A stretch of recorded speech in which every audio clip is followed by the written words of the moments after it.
What if I told you that the US government once drugged its own citizens without their consent, just to see if they could control the human mind?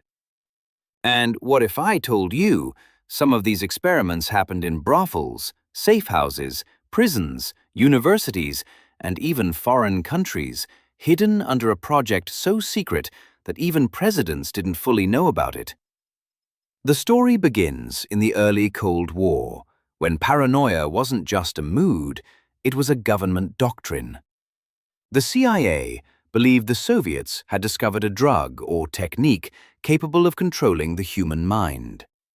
American POWs in Korea were making bizarre confessions. Defectors claimed communist states were using hypnosis and chemicals to bend loyalty like metal. Inside the CIA, fear turned into obsession. Officials asked themselves, if the enemy can control minds, how do we fight back? The answer became a sprawling project, MK Ultra, led by the eccentric and ruthless chemist Sidney Gottlieb. This wasn't research for science's sake. This was a race for dominance, a desperate attempt to weaponize psychology before anyone else did. In 1943, Swiss chemist Albert Hofmann accidentally discovered LSD. But when the CIA learned of it, they didn't see it as a groundbreaking psychiatric tool, they saw it as a potential weapon. To Gottlieb, LSD wasn't a drug. It was the key to the subconscious, a chemical crowbar to pry open the human mind. So the CIA began acquiring enormous quantities of it. Agents tested it on themselves, on colleagues, on soldiers, sometimes voluntarily, sometimes not. Meetings dissolved into hallucinations. Secretaries reported their bosses melting into chairs. It was chaos disguised as research. But Gottlieb wanted more. He didn't just want to study altered states, he wanted to break a mind and then remake it. LSD became the gateway drug to the most extreme experiments ever conducted on US soil.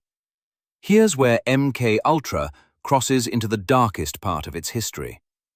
The CIA secretly partnered with hospitals, universities, and prisons. But many participants weren't told they were taking LSD. Some were psychiatric patients who trusted their doctors. Others were inmates offered reduced sentences in exchange for participating, without being told what they'd swallow.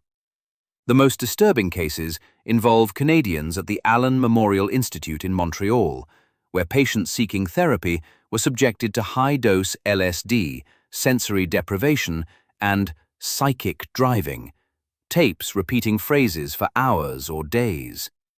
Imagine lying in a hospital bed, unable to move, hearing the same sentence repeated 10,000 times while your mind dissolves under LSD. The goal wasn't healing. The goal was erasing personality.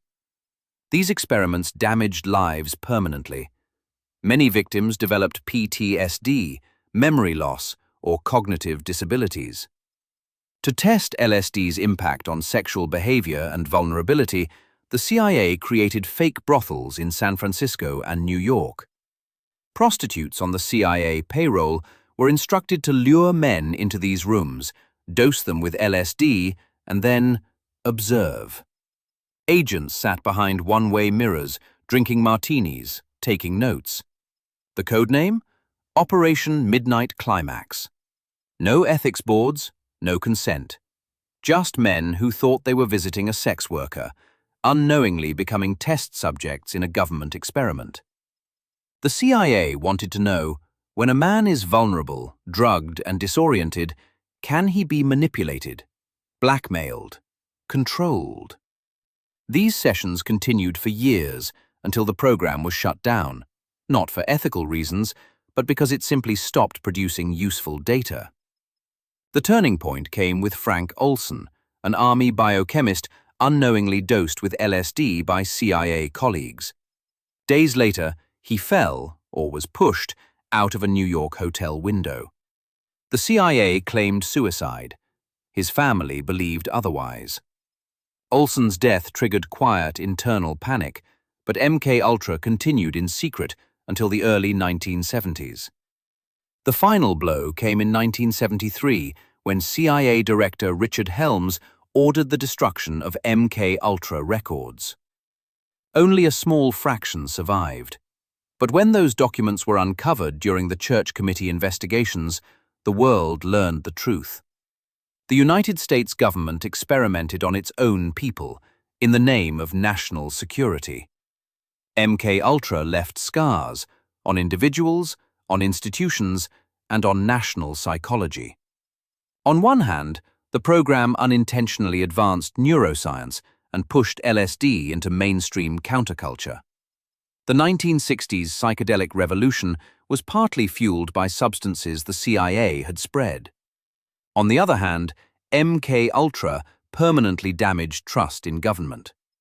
To this day, any mention of mind control, secret experiments, or deep state surveillance traces its roots to MKUltra's real, documented history. The final irony? Despite all the pain, secrecy, and billions spent, the CIA never discovered a reliable method of mind control.